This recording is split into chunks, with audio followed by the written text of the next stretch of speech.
Hello, this is the Dreadweaver. Prepare yourself for an evening of horrifying tales that will weave webs of terror in the darkest corners of your mind. If you're a fan of stories of mystery, true crime, paranormal, or anything that crawls in the shadows just beyond our sight, you've found the right place. If you like what you hear, don't forget to like, subscribe, share with your friends, and click the bell icon to turn on notifications. All of these actions tell YouTube you want to hear more from us. And with that, let us delve into the darkness. Story 1. My daughter appeared in my locked room. I still can't explain this. About 3-ish years ago, when my daughter was around 4, I had a sitter over and I went into my room to get ready to leave. I closed and locked the door, and I specifically remember making sure it was actually closed all the way and fully locked. A few minutes went by, and I heard my daughter at the door loudly jiggling the handle, trying to get in and calling for me. I was around the corner in the bathroom, and when I came out maybe a minute later to let her in, she was just standing there, right inside the room.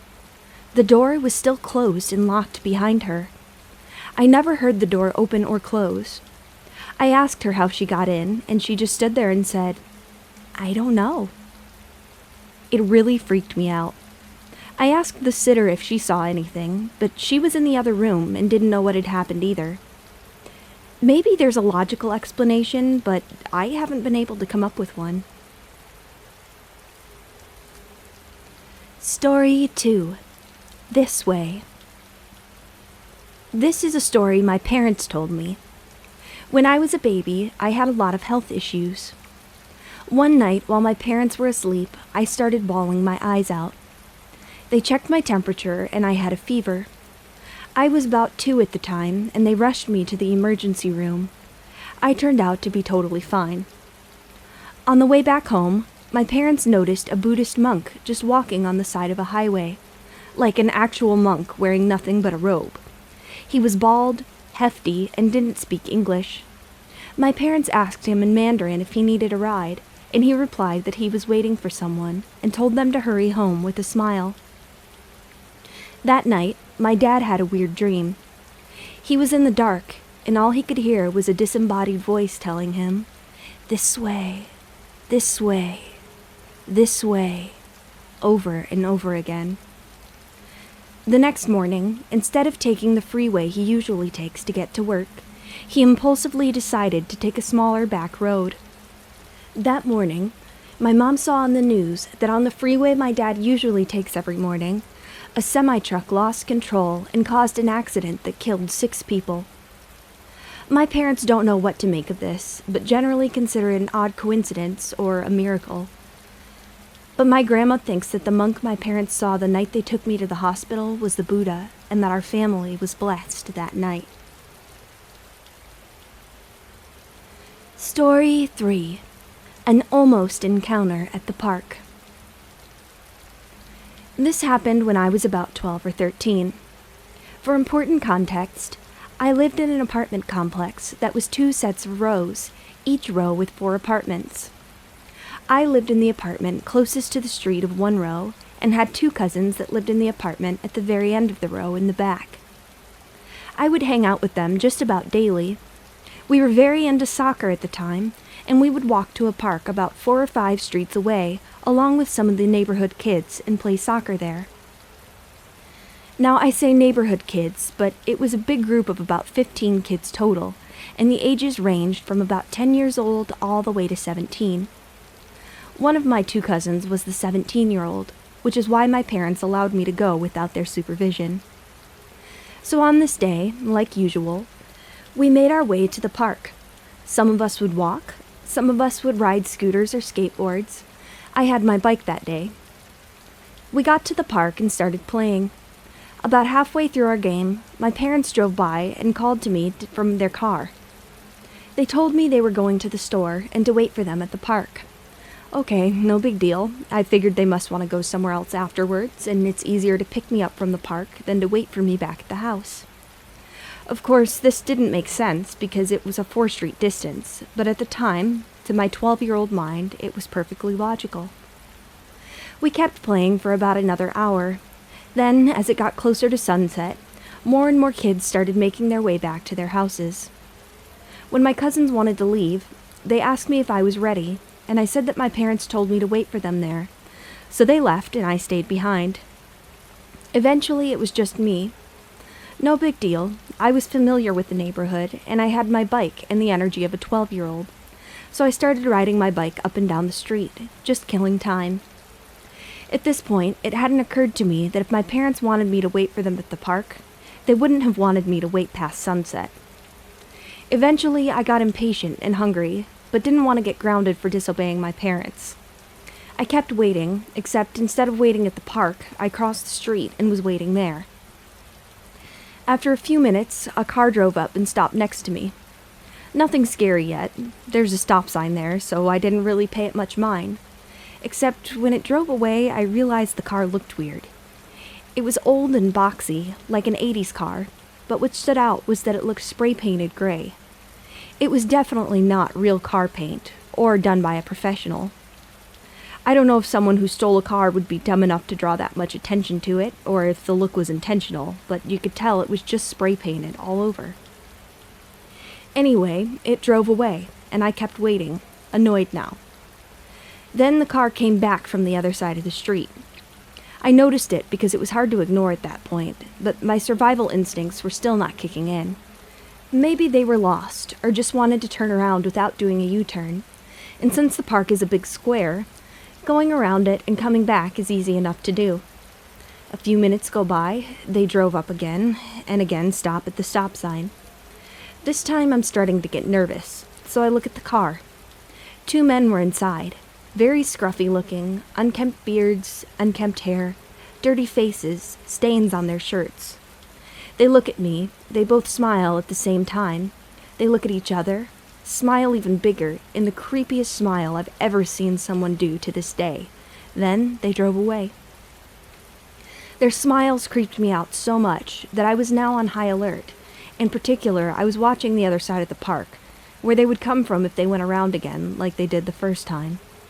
Sure enough, they did. This also meant that they were now on the same side of the street as I was. So as soon as I saw the car, I jumped on my bike and rode away as fast as I could. I could hear one yelling something, but I honestly don't know what it was. I was too busy riding for my life. I could hear the car catching up, but I was too scared to even turn around. I somehow made it to my street and ran into the building, but I didn't want them seeing where I lived, since my apartment would have been the one visible from the street. So I went to the back, behind my cousin's apartment, and hid there. My reasoning was, if they followed me inside the building, they would see me knocking on their door and get me before anyone answered. Worth noting, if it wasn't obvious, this was before cell phones. I waited for what felt like hours, but was probably only 20 minutes or so, before I got enough courage to make the short walk down the row of apartments to mine, and tried the door. It was unlocked, so I went inside, and my parents were there, sitting on the couch watching TV. They asked me how our game was, completely nonchalantly, and I questioned them and asked why they didn't pick me up. They both looked confused.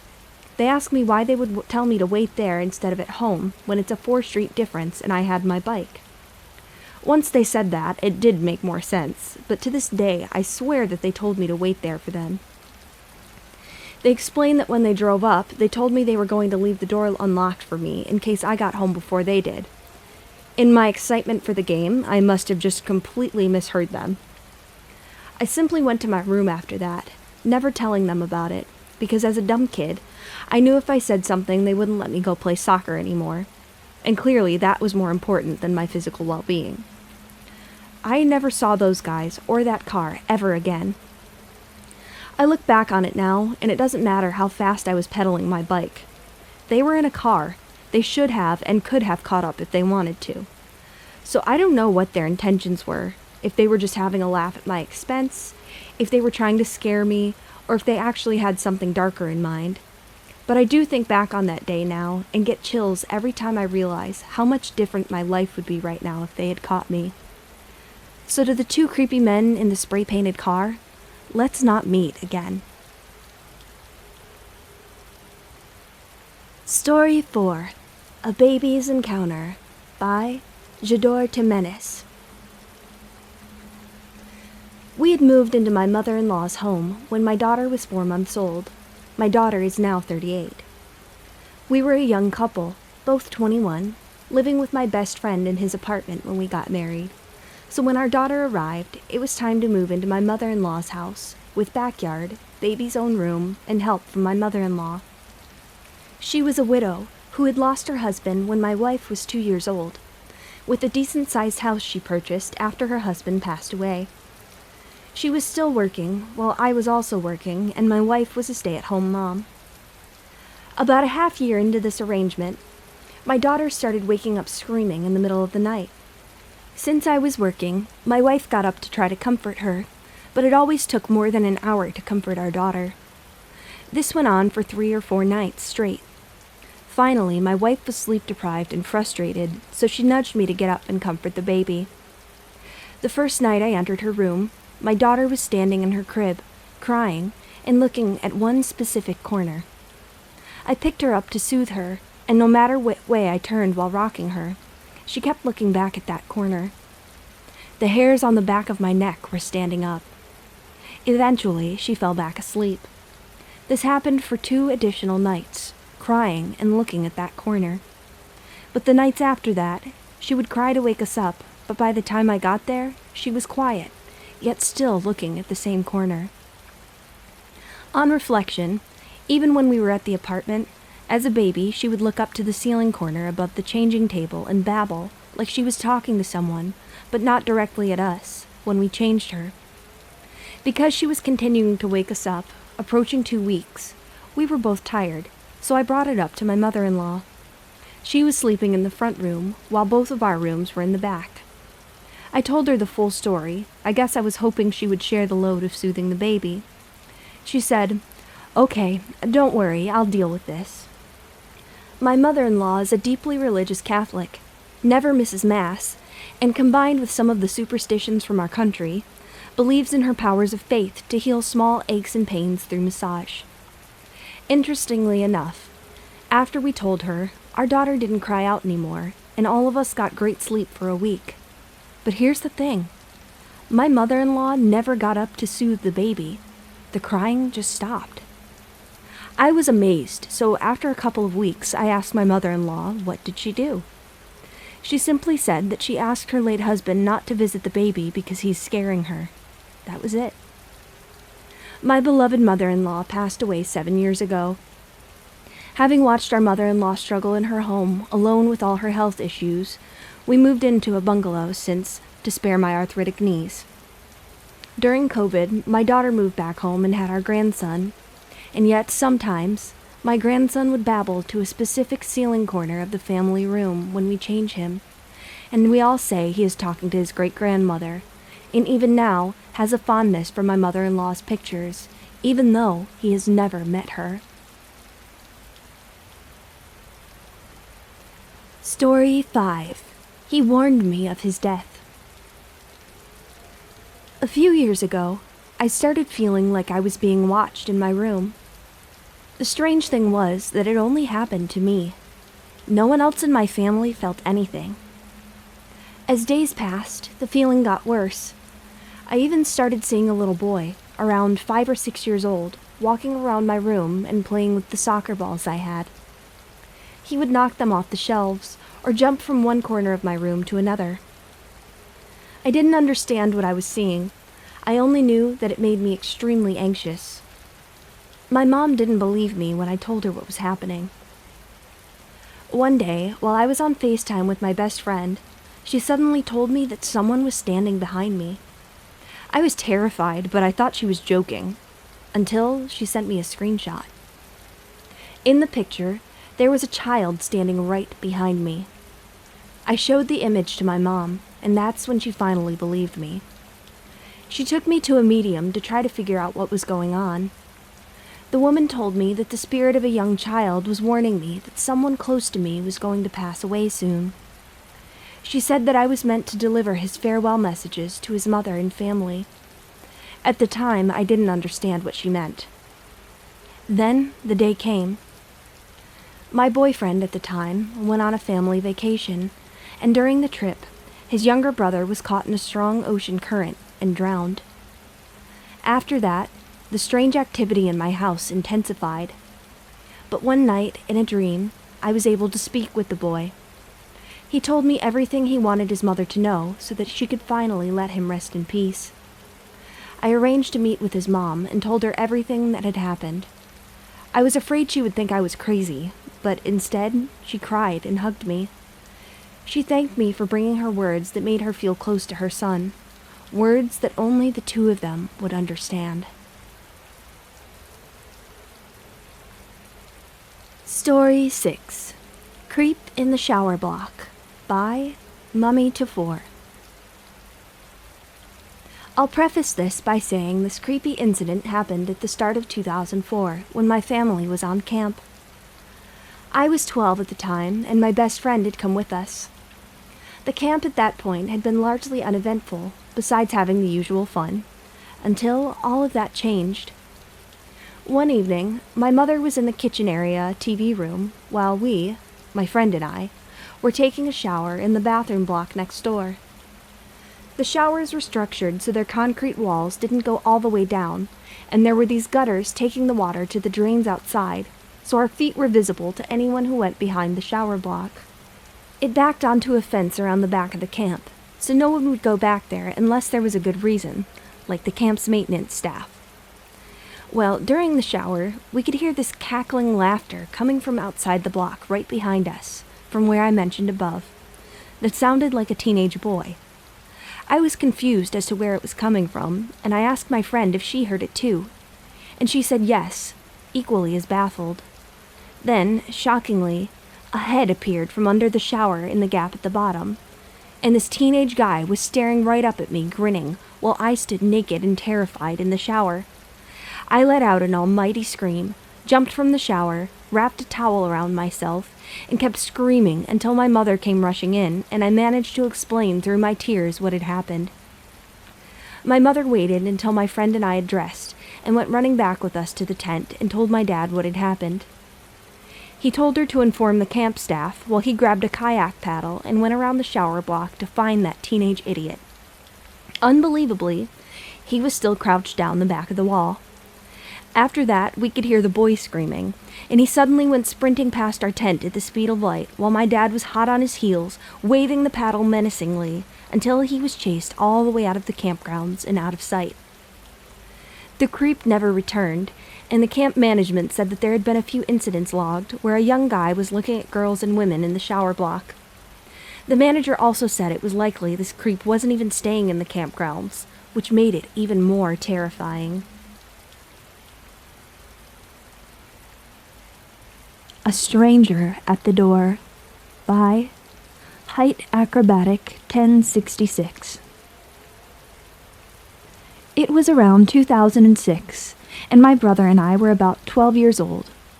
We were at my dad and stepmom's house in the afternoon, and it was around 3 p.m., so it was still broad daylight. My brother and I were the only two people home, because my dad, stepmom, and younger siblings were in a nearby town for their youth soccer game. The two of us were lounging in my dad's room, which was located at the back of the house, and watching a movie when we heard a knock on the front door. My brother and I grew up with our single mom, and we were latchkey kids, so being home alone and having people stop by wasn't concerning or weird for us, especially back in those days where it was more common for friends to drop by your house to see you if you were home, since not every kid had a cell phone to get in touch. But on this day, we were at my dad's house, like I said, and didn't know anyone in the neighborhood, so the knock at the front door was weird since none of our friends or relatives lived nearby to come over randomly. Both of us wanted to ignore the knocking and wait for the person to go away, but being latchkey kids in a house where it wasn't normal for people to stop by unexpectedly, my instinct was to go make sure the door was locked. We sure as hell knew better than to go and make our presence known, and damn sure weren't going to open the door. But in my mind, there was no getting around one of us going to make sure everything was locked. I knew my brother and could tell that he wasn't going to do it, so I volunteered because it was an overwhelming priority. I got up and stealthily crept down the hallway leading from my dad's room to the front door. There was a window next to the door, so I crouched around and very carefully peeked between the blinds before reaching out and twisting the door lock as silently as I could. It was unlocked, so I'm glad I went to check.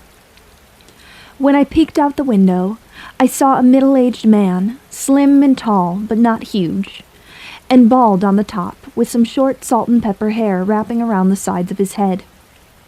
He had his hands behind his back. I can't recall if it was one hand or both, and in one of his hands was a metal object that I took for a knife, but to this day I can't say for sure what he was holding. He didn't see me looking at him through the window, or if he did, he at least didn't look at me and let me know that he knew I was there. The way the house was designed, the front door wasn't visible from the street because there were bushes and tall trees blocking it. My 12-year-old heart sank, knowing that this random guy was at the door with what I thought was a knife behind his back, or at the very least, a metal object that he felt was necessary to put behind his back. It was especially terrifying because I recognized it was actually not a super unrealistic fear, since the man would not be visible from the street, and therefore could hide something behind his back without worrying about neighbors or cars passing by and seeing him. This house would be a good target for someone looking to do bad stuff, since you'd be shielded from being seen. At this point, normal paranoia became full-on fight-or-flight panic mode. It was like a switch was flipped from, let me just go make sure this door is locked, to, holy shit, I think there's a guy with a knife at the door. I crept back to my dad's room and told my brother what I'd seen. He grabbed the house phone. I can't remember if there was one in my dad's room or if he had to go to another room, but before long he was speaking with my dad on the phone. My dad immediately instructed us to let his Rhodesian Ridgeback, Buddy, in from the backyard.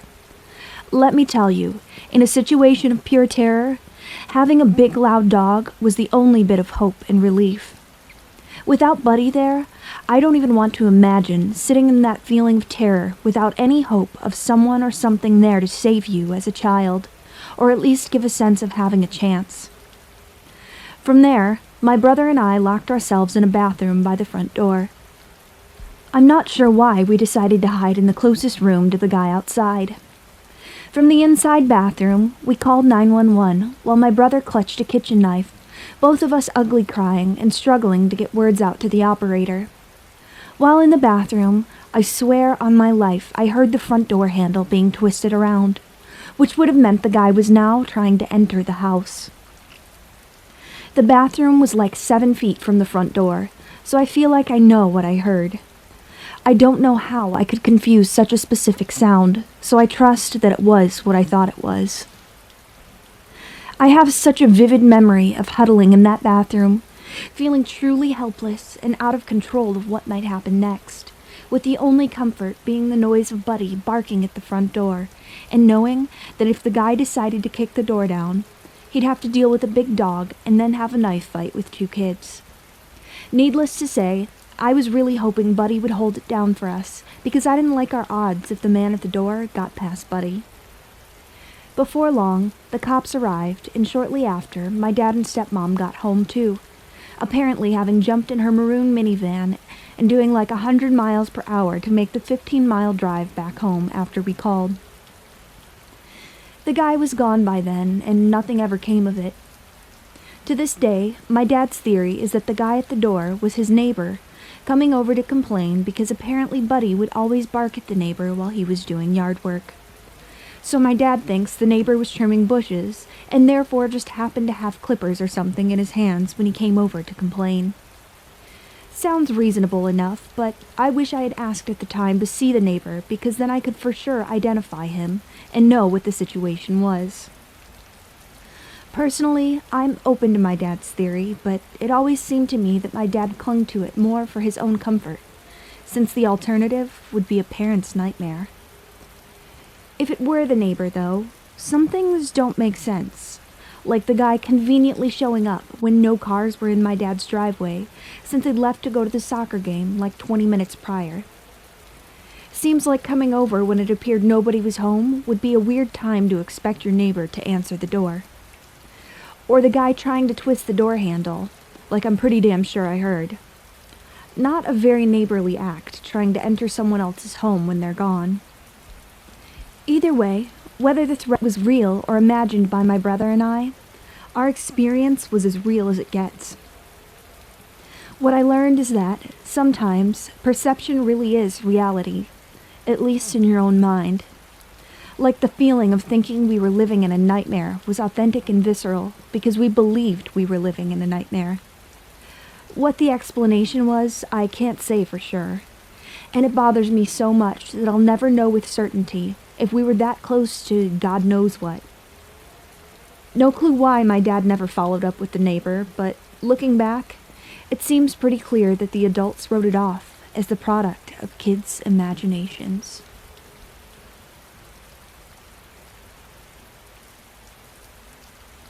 You're lucky. A couple of years ago, I was working at a local gas station.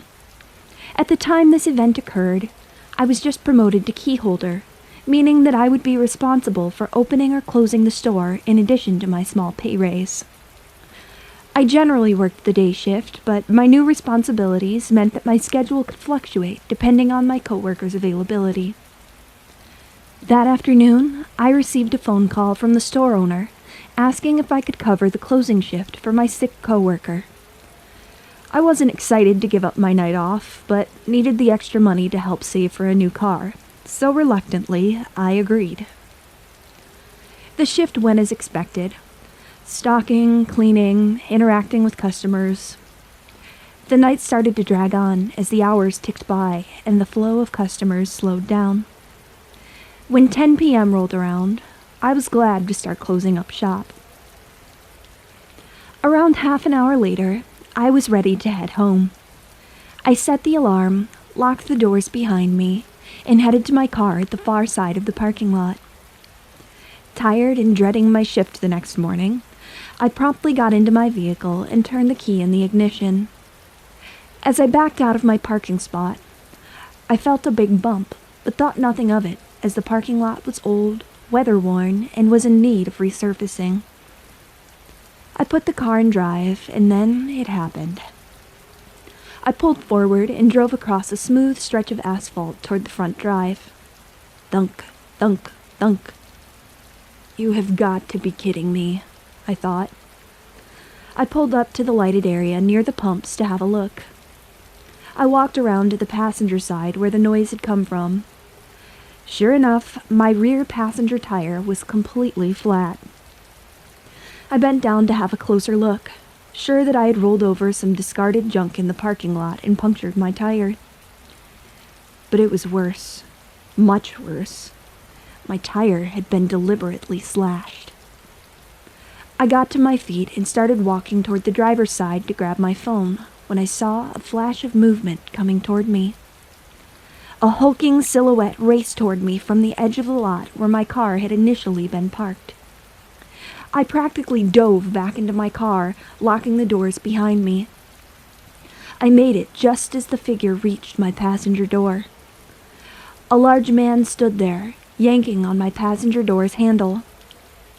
I expected him to start breaking my window or being otherwise aggressive, but instead, he remained terrifyingly calm. His lips curled into a horrifying, devious grin. "You're lucky!" he shouted. Panicked, I put the car in drive and hobbled it out of the parking lot as fast as it would go. The man just stood there, staring, as I drove away. I took one last look in my rearview mirror and caught a glimpse of light reflecting off something metal in the man's right hand. A knife, and a very large one at that. Lucky for me, the police station was less than a mile from work, and I was able to get my car there in one piece. They searched the gas station and the surrounding area, but never found any trace of the guy. They told me I was lucky I hadn't noticed the flat before moving my vehicle, though. They believed his plan was for me to check out the flat in my original parking spot so he could ambush me. Moving my car across the parking lot bought me just enough time to escape unscathed. It's terrifying to think that if I had done anything differently, I might not have lived to tell the tale.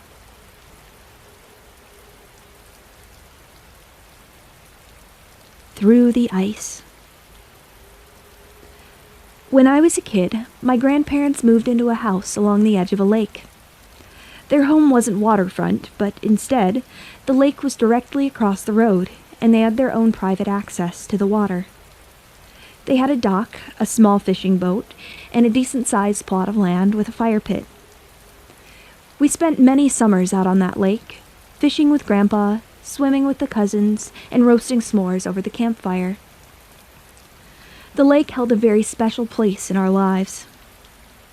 That all changed one winter, though. My family decided to stay for the week of Christmas, as we had recently moved a couple of hours away. I was 14, and my youngest sister was around 8. The first night, my sister awoke in a fit of terror. She said she'd had a nightmare about falling through the ice down at the water's edge. My parents assured her that she was safe, and that it was too cold for us to be down by the water anyway, so she had nothing to worry about. They calmed her down, and she went back to bed. Her terror only increased as the nights went on. Her nightmares became more intense and more vivid. She said they started off lighthearted.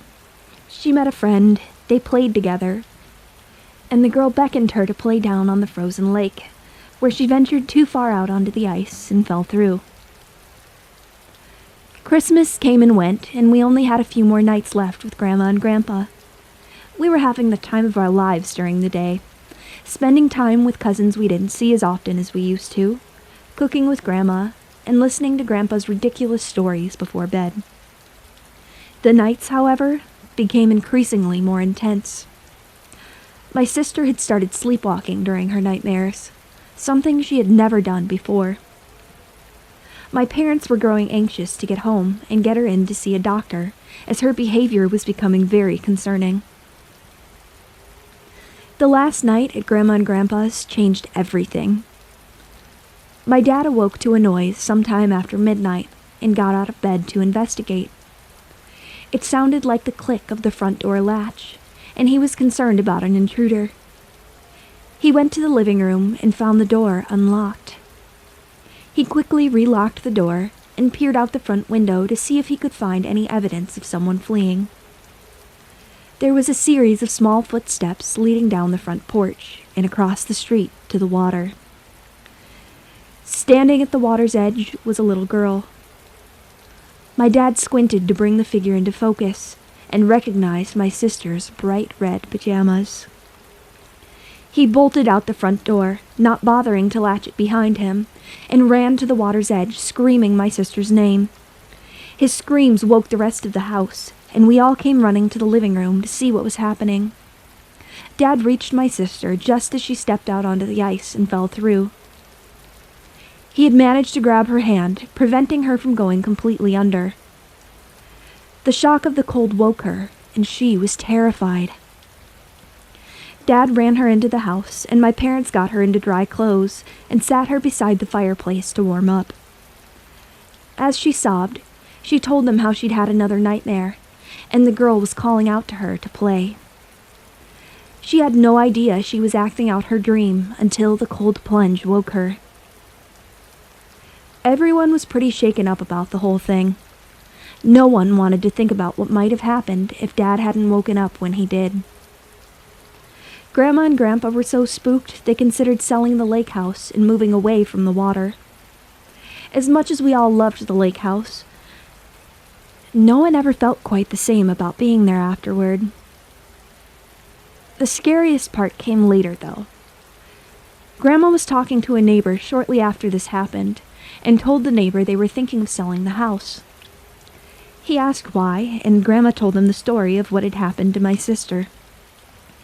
The neighbor's face went white, and he asked, "You do know what happened down there, right?" Confused, Grandma said that she did not.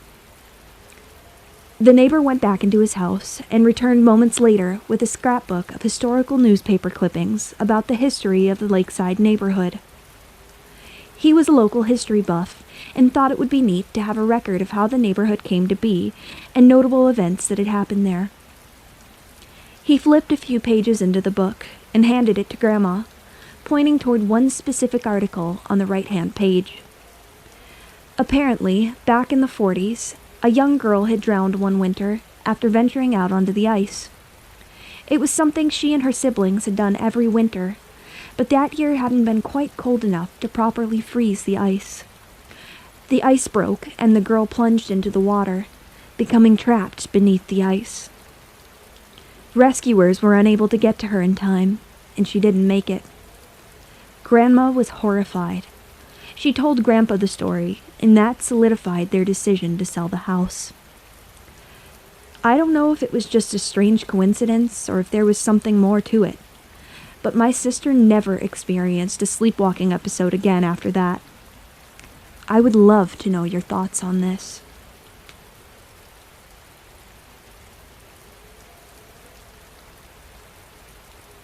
The Invisible Attacker. This incident happened approximately 15 years ago, and it still really bothers me when I think about it. I haven't told many people, but I'd like to share my experience now with anyone who may be interested.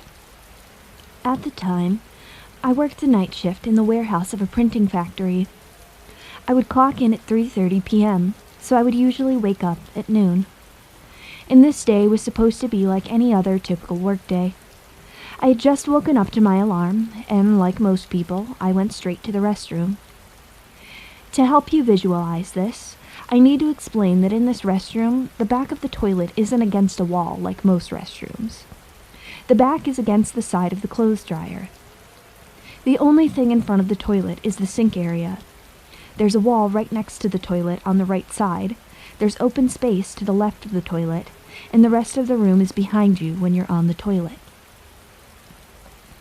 About only 20 seconds after I sat down on the toilet, I was struck from behind on my left shoulder blade, scapula area. It felt like I had gotten punched very hard while simultaneously stabbed deep with a knife. The force was strong enough to shove me forward, causing me to lose my balance and almost slide off the toilet. I screamed out in pain and fear as I reached forward to the sink countertop to catch myself out of reflex. Terrified, I swiftly turned to look behind me, but no one was there, and the door to the restroom was still closed. There was nowhere to hide in this room either. If someone was there, I would have been able to see them easily from where I was. I was absolutely dumbfounded and panicked, just panting and looking around wildly for an explanation. I think I yelled, "What the fuck?" over and over. I tried to quickly finish up, but it became apparent that my shoulder blade had been injured pretty badly because I was in a great deal of pain. Lifting, reaching, pulling, anything with my left arm was agonizing. Simply letting my arm dangle and even breathing was painful. My job was very physical, and there's no way I would have been able to do most of my job in this condition. Despite the medical bill I'd be facing, my job required doctor's notes to allow unscheduled time off, so I had to go in to see a doctor. The joy of being an American. I didn't want to wait several days for an appointment with my primary physician, so I went to the emergency room. I explained the bizarre situation to the nurse, who didn't seem fazed by my story, and she had me do a CT scan of my upper back. Eventually, the doctor came to my ER room to see me, and this is when it gets frustrating. The doctor visually examined my left shoulder blade and noted that it was swollen, but there was no noticeable redness or bruising. He then informed me that the CT scan showed 3 bone bleeds, aka bone bruises, but no fractures. The doctor asked me to again explain what caused my injury, and I did. He calmly listened, but to my surprise, he then accused me of being a victim of abuse and lying about it. I know most people are skeptics with paranormal things, but I really didn't see that accusation coming. I defended myself against his accusations, telling him I was home alone and I'm not even in a relationship. I told him if he was correct, I would press charges and not make up a story about an invisible attacker. He became quite rude and was obviously angry with me, convinced I was stubbornly lying. He even sent in a social worker to come interview me, which I didn't even know was a thing at clinics and hospitals, but apparently it is. So I had to explain this bizarre event again, facing ridicule yet again. It was really upsetting, making a strange incident even worse. I wished I had made up some story about falling down or tripping into something, or maybe a sporting injury, but it hadn't occurred to me to lie. Eventually, I left with basic pain medication and instructions to rest my shoulder and apply ice. I was given a doctor's note to excuse my absence from work for a few days, and had a follow-up appointment with my primary doctor a couple days later. I have known my primary doctor for many years, and we're on great terms. I was a bit nervous to tell her how the injury occurred because of how things went at the ER, and I didn't want her to think I've gone crazy.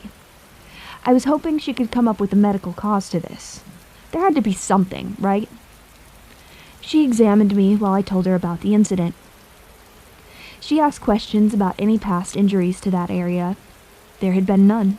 Asked about my typical physical activities, any atypical activities, family history, and checked the blood tests she requested beforehand for any bleeding or clotting issues. We couldn't come up with anything.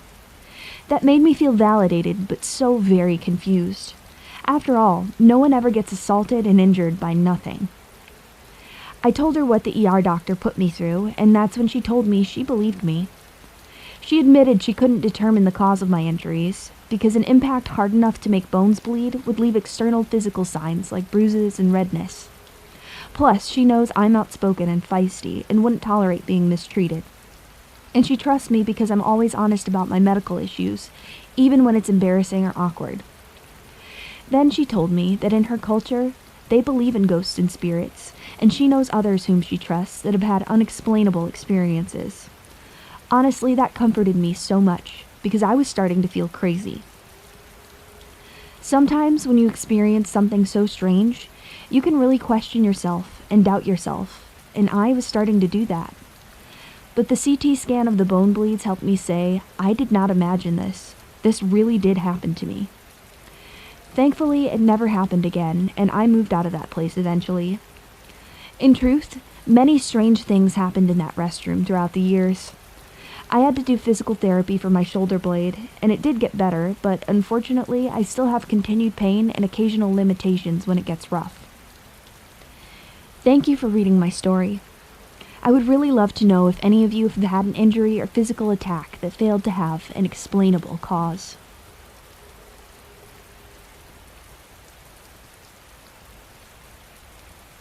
My Premonition Saved Mine and My Siblings' Lives by Divinity 369.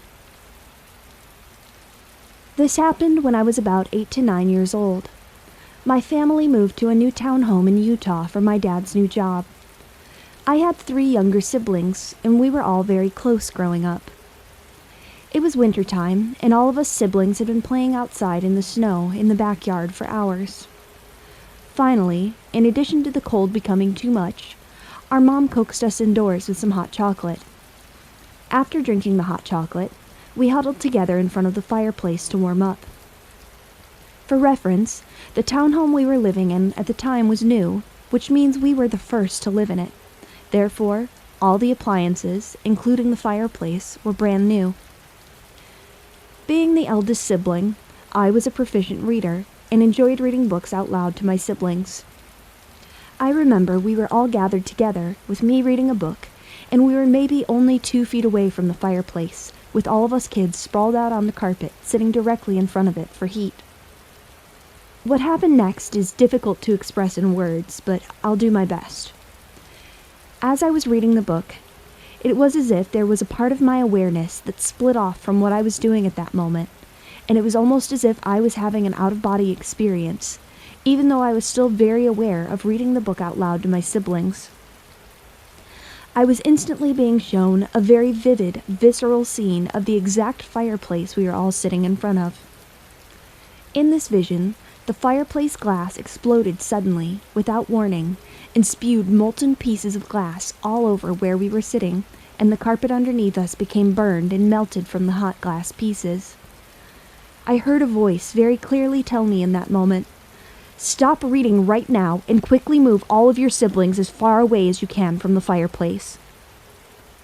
I set down the book and jumped to action, making sure to get my bewildered siblings moved to the far back of the living room, behind the couch, as this provided a physical barrier between us and the fireplace. As soon as I got us all to the back of the living room, sure enough, we heard a loud crack and then a pop.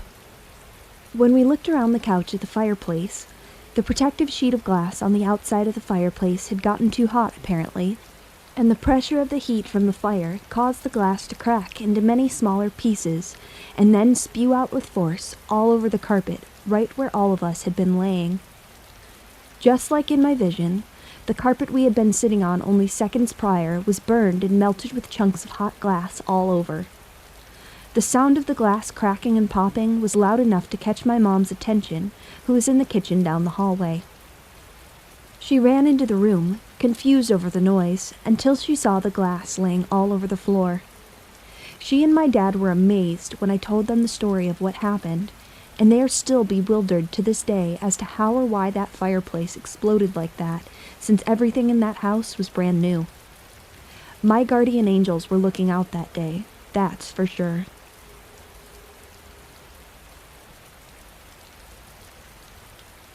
The Cloaked Figure by Webenkosi 94. In 2014, I was living in southern Africa and was hiking atop Sentinel Peak in the Drakensberg Mountains on the South Africa-Lesotho border. My friends and I had reached the top, which is plateau-shaped, and it was covered in heavy fog. After wandering into the fog, we noticed something in the distance on the edge of visibility. There was a hooded, cloaked figure that was floating smoothly above the ground and was heading away from us, but stayed just in sight for a few minutes, and then vanished. There were no footsteps. There were no sounds. Just floating. The cloak seemed to billow, but there was no wind. Needless to say, it freaked us all out. Fast forward to 2017. And I was going to school at Eastern Arizona College in southeastern Arizona, and I had another experience. It happened in my bedroom while I laid in my bed. I woke up. I know I was awake, and immediately noticed that the room was freezing cold. I looked around and was beyond shocked to see a similarly clad figure as the one in the mountains hovering above the foot of my bed. It was staring at me directly. It had no face or features to notice, just a billowing cloak, exactly as I had seen in Africa. I was able to move and think, and as it began to drift closer to me, I immediately pulled the covers over my head and wished, "Please, God, help me." I felt a change in my room, pulled my covers from over my head, and was even more surprised to see that my room was empty. The clock now read 7 a.m. It was bright, warm, and didn't feel at all like it had moments before. Again, I know I was awake. There were no gaps in the experience. In one moment, I was freezing with a cloaked figure hovering over me, and in the next, I was warm, alone, and it appeared as if hours had passed into a new day. It could have been a night terror, but then again, maybe not. It didn't seem like one, at least.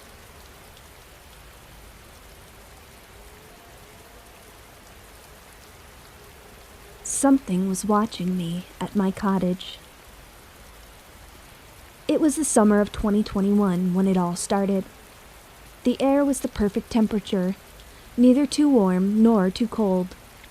My cottage in northern Ontario sits in a secluded small-town region. I wouldn't say it's far away from civilization, but it's quite desolate. It's the kind of place where you can take a deep breath in and say, "This is life." My cottage is by the lake, so I love to fish at night. It's something I picked up with my dad and cousin. It feels like you've escaped the noise of the world when you're up north. At least, that's what I thought when I first pulled up one late night. The surrounding area is peaceful, save for the occasional loon's call or the rustle of leaves in the breeze. There's even an old abandoned barn nearby that has always seemed out of place, like a relic from a horror movie or something. Between the cottage and the main road lies the Wolf-Fang Forest, a name I gave it as a kid after noticing its fang-like outline on Google Earth. Silly maybe, but it stuck. That night, as I pulled into the driveway around 11:30 p.m., the world felt pretty still. My Volvo, a truck I've cherished for years, was packed with summer gear. Water toys, food, camping supplies, the usual shebang. Traffic had been brutal on the way, forcing me to take an unfamiliar route.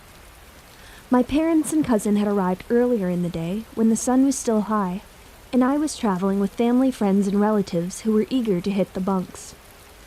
After helping them unload and settle inside, I lingered outside to finish unpacking. There were a few bags left to take inside, with toys, towels, and other toiletries. It was then I heard it. Faint at first, almost indistinguishable from the background hum of the forest. A tune, jaunty and mechanical, mixed with bursts of high-pitched laughter. It wasn't the joyous kind of laughter you'd hear at a carnival or when you're hanging with your friend who's had one too many drinks. It was distorted. It sounded like an old record being played backward. For a moment, I froze. The sound was distant, somewhere beyond the forest, but unmistakable. I shook it off, telling myself it was my imagination.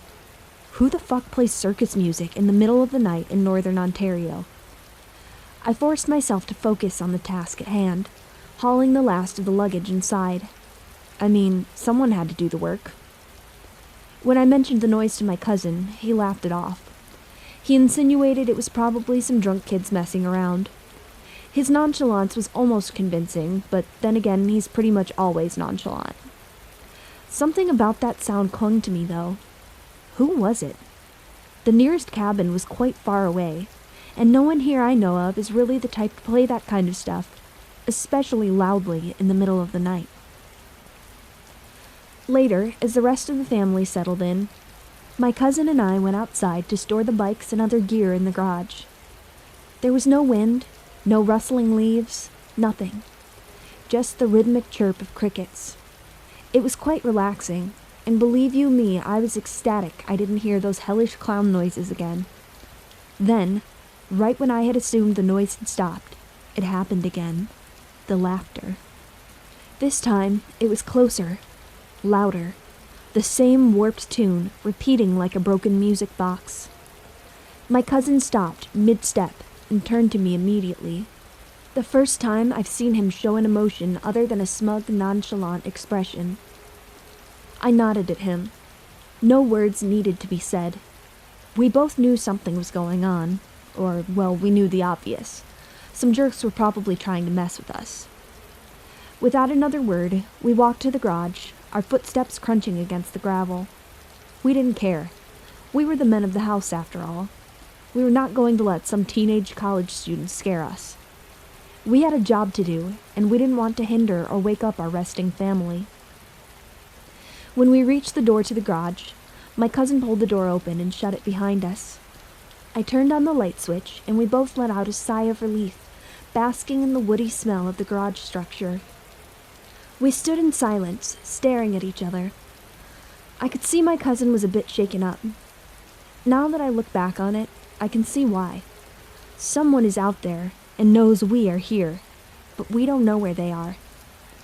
Despite my cousin being the gung-ho type of man who goes to the gym often, his confident, nonchalant attitude diminished as soon as we stepped foot in that garage. I knew my aunt put some flashlights in the garage, so I spent a few minutes looking while my cousin slowly paced around the room. We didn't hear the clown noises, but only for the reason that the hum of the lights blocked out any possible sounds or the ability for one to hear their own thoughts. I found a flashlight behind a few boxes in a drawer, and I remembered the exact exchange that went down in the garage that night. "I'm going to find out where it's coming from," I said. "You're joking," my cousin said. But I wasn't. Something about that sound gnawed at me, an instinct screaming that it didn't belong here. I told my cousin to walk, or as he interpreted it, run to the cottage and lock the door. I didn't want anyone getting into the cottage. I didn't want anything to happen, and I was going to ensure that. I opened the door to the garage and walked out as I watched my cousin sprint to the cottage door. The gravel crunched under my boots as I walked down the road, flashlight on and in hand. The forest loomed on either side of the gravel road. It felt like a tunnel. The laughter returned, faint but persistent, weaving its way through the trees. Every step I took seemed to draw it closer. Maybe it was at the end of the road, I thought. And then, as I pointed my flashlight through the trees, skimming for anything out of the ordinary, I heard it. A small sound. A crunch. The crunch of something on a fallen leaf. The crunch of a footstep. Not mine. Something was following me. I stopped, my heart ready to pump itself out of my chest cavity, and swung the flashlight toward the noise. Nothing. Just the dense wall of trees. It was probably a bird or an animal. I mean, we're in the middle of northern Ontario after all. I didn't know what time it was, but it was probably well past midnight. The sound continued, though. I couldn't tell if it was in the trees or down the road, but it grew louder, and as much as I didn't want to accept it, the noises grew closer. My breath quickened as I scanned the forest, constantly looking over my shoulder. The flashlight beam trembled in my hand. For a moment, I thought I saw something. A glint of metal, a flash of movement. But it was gone before I could be sure. Maybe a nail or a piece of debris that was reflecting it. Honestly, I was finding any and all possible excuses to calm my mind. But then the sound shifted. It wasn't just the crunch of leaves anymore. It was heavier, deliberate. Footsteps. Human footsteps. My mouth went dry. "Hello?" I called out. I didn't know what to do. The word barely echoed before it was swallowed by the oppressive silence of the forest. Nothing answered. No rustling, no response. Just the low hum of crickets and my ragged breathing. I took a step back, my foot crunching against the gravel road, and that's when it happened. A sound I will never forget. A low, distorted laugh. Not joyful, not natural, but garbled, like a broken recording of a clown's giggle being dragged through the mud. It came from my right, deep within the trees, maybe 3 or 4 meters away. My body tensed as my instinct screamed at me to run. My hand tightened around the flashlight, and I swung the beam wildly toward the source of the sound. This time, I saw something move. A figure hiding down behind a tree stump and some shrubs. My legs felt like lead, my chest tightening with every breath. I couldn't scream. The air seemed stuck in my throat. I don't know how long I stood there. Finally, I broke. The fight-or-flight instinct kicked in, and I turned on my heel, sprinting back toward the cottage as fast as my legs would carry me. The flashlight bobbed wildly, illuminating fragments of the gravel road and trees. In the distance, the laugh twisted into something guttural, almost like growling. The cottage lights came into view, but I didn't stop, didn't turn around, even as the laughs grew louder. My feet hit the front stone steps, and I threw open the door, slamming it shut and locking it behind me. I remember the adrenaline and absolute shock, scaring me so much I almost fainted and vomited. My mom looked up from the living room. I couldn't speak. I was clutching the flashlight like a lifeline. My cousin appeared from my family relative's room, his face pale as my uncle and father looked at me. I remember my dad giving my mom a hand gesture and kneeling down beside me. "You heard it too, didn't you?" he whispered. I nodded. My dad exchanged a glance with my mom and uncle, clearly trying to downplay the fear spreading across my face. My stomach was convulsing, and I was gagging. close to throwing up. My cousin and I locked the doors and windows that night, double-checking every latch and deadbolt. Even then, I didn't feel safe. Sleep didn't come easy. Every creak of the cottage made my pulse race and sweat form on my brow. Every gust of wind against the window made me want to jump into action. Somewhere out there, in the vast emptiness of northern Ontario, someone was waiting. Someone was out there. Around 3 a.m., I awoke to the sound of creaking wood. It was faint at first, almost imperceptible, but it grew louder with each passing second. The dock. Someone was walking down the dock. My blood ran cold. I got out of bed and turned on the lights. Then, just as suddenly as it started, the noise stopped. The silence that followed was deafening. I stood there, heart hammering in my chest, until exhaustion finally overtook me and I went back to bed. When I emerged the next morning, there were footprints on the dock. Muddy footprints. They were large, heavy, and unmistakable. They circled the cottage, leading to the dock and back again. I wish I could say it was all in my head, that I could explain away the strange noises, the laughter, the footprints, but I can't. Someone was out there, someone that didn't belong. And as I sit here writing this, the world feels quieter than ever. Too quiet. I don't know if I'll be alone when I go up there anymore. I don't know.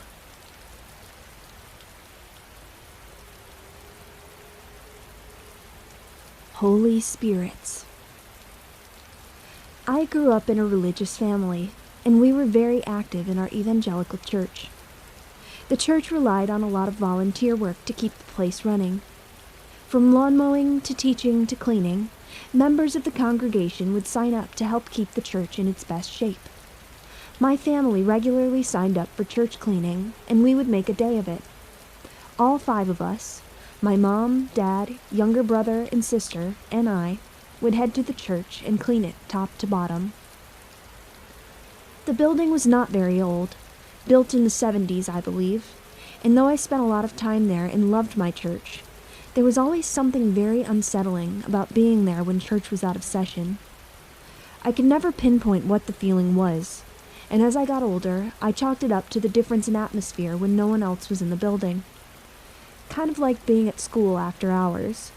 There is something inherently creepy about being in an empty school building. That being said, I never expected to have a paranormal experience at a church of all places, especially a more modern church. Almost every part of the church felt a little creepy on cleaning days, but some more so than others. The baptismal pool and the back staircase that led to it were the creepiest spots in the whole church. The baptismal pool sat behind a wall of glass at the back of the sanctuary. You could see into almost the entire room from the sanctuary, but as soon as I would step into the pool room, I would be overcome with an intense sense of dread. After a couple of times of trying to clean it by myself, my body would no longer cooperate when I tried to enter. I felt ridiculous, afraid of a dark room at 12 years old. I was way too old to be so scared of nothing. But no matter how much I tried to convince myself it was all in my head, I still couldn't make my legs move into the pool room. The pool room opened into a back staircase that led to the basement, and that staircase gave me the same feeling of dread as the pool room. I would walk clear across the building to take the front staircase, just to avoid the back stairs. There were several times while cleaning the sanctuary, I would hear knocks, or my name being called from the pool room, only to make my way over there, peer into the glass, and find it empty. My family members had the same experiences. The basement was by no means your typical creepy basement. There were 3 Sunday school classrooms, a storage room filled with classroom and cleaning supplies, a kitchen, and a gathering space used for potlucks and celebrations. It was the place where I spent the most time, had the most fun, and it had always felt like a safe, welcoming space. It was different on cleaning days, though. While I didn't feel the sense of dread I felt in the pool room and back staircase, I felt extremely uncomfortable, almost like I was being watched. We all heard the same name calling and knocking down here, but somehow it wasn't as creepy in the basement. This was where the creepiest event took place, though. You see, in that storage room sat an old upright piano that had been put there after the church had replaced it with a newer one. The old piano needed some serious repairs and couldn't be played well. As a pianist myself, I couldn't help but sit down and attempt to play something whenever I was in the storage room, but I could rarely get through even a phrase of a song without hitting a dead or out-of-tune key. This paranormal experience repeated itself several times, but I remember the first time very clearly. I was cleaning the bathroom, which was right next to the storage room. I heard someone plunk a few keys on the piano and got excited. I thought one of my siblings was in the storage room playing, and I went in to check it out. When I exited the bathroom, I saw the storage room door was closed, and my mom was standing outside the door of the classroom on the opposite side of the storage room. We both stared at each other for a moment before my mom opened the door, expecting to see that one of my siblings had snuck downstairs. But the storage room was empty. The piano sat still at the back of the room, but you could still hear the keys that were plucked faintly ringing out in the dead silence. We brushed it off, and Mom joked that we must have some musical mice in the basement. Despite her joke, I could tell she was pretty freaked out too. It happened nearly every time we cleaned the church, and eventually we learned to ignore it. We never did get any answers as to what might have caused our experiences in the church, and as anyone in a Christian church can tell you, the paranormal is a pretty taboo topic, so it was never discussed with any of our fellow churchgoers. We did mention to the pastor that there might be a rodent problem, but he had it checked out and nothing of concern was ever found.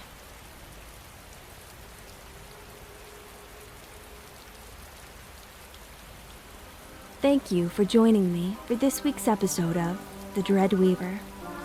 I'll be back next week with more terrifying true tales. If you would like to submit a story of your own, head to our subreddit r/thedreadweaver or send us an email at thedreadweaver@outlook.com. Don't forget to like, subscribe, share with your friends, and click the bell icon to turn on notifications if you want to hear more. Until our paths cross again in the shadows, stay vigilant and beware the whispers of the night. This is the Dreadweaver, signing off.